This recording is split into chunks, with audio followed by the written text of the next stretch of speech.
Ay mga idol, naunsa. For this video mga idol, update tayo sa ating motor, yung Tumeric Mio Soul I 115. So, niabot na ang ECU na in-order natin sa online. So, subukan natin kung legit ba itong ECU na na-order natin. So, ito yung parcel niya. Parcel para kay Yamaha Mio Soul I. So, i-power ECU. Subukin natin mga idol.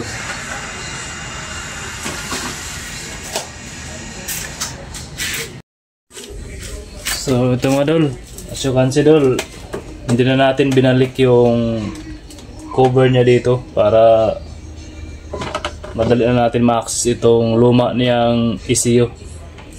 So, babaklasin na natin mga idol.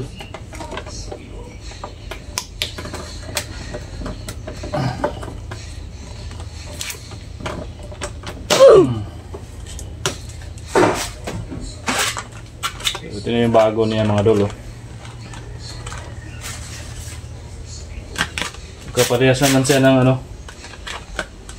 part number 54PU.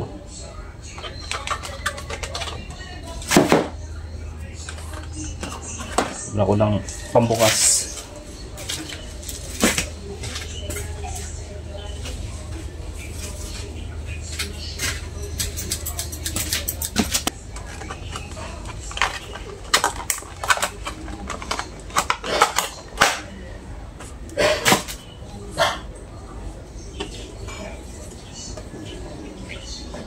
Sasalpak na natin mga idol.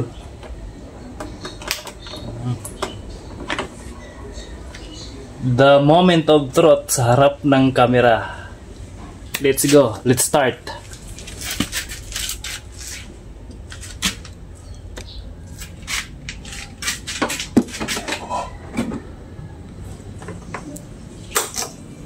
You know, nailaw na siya idol.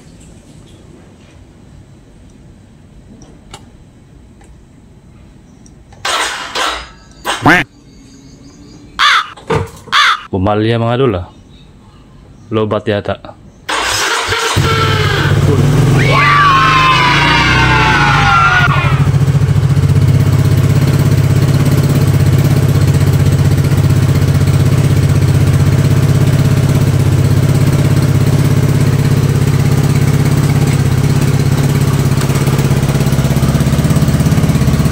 Nagumpay tayo mga idol.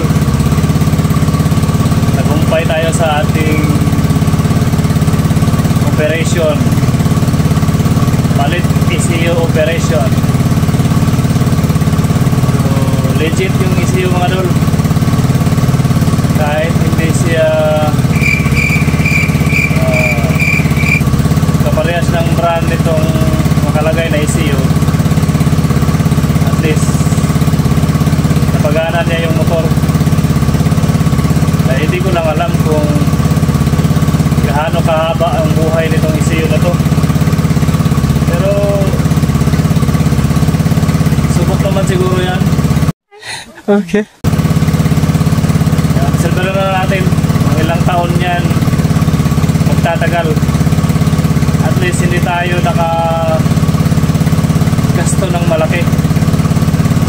ECU lang yung niya problema. Update ko na lang kayo mga idol sa performance itong ECU na to, kung hanggang kailan. So, bye bye na dito sa kanyang original ECU. Hindi lang ako bumili ng original dahil mahal, mga 3.5. So, mantinel lang sa tao kuan para tuhod gandar na po siya. Hindi mamuntahan ng karira-karira. Ato na natin ma-service. So, bye bye mga idol. Thank you for watching.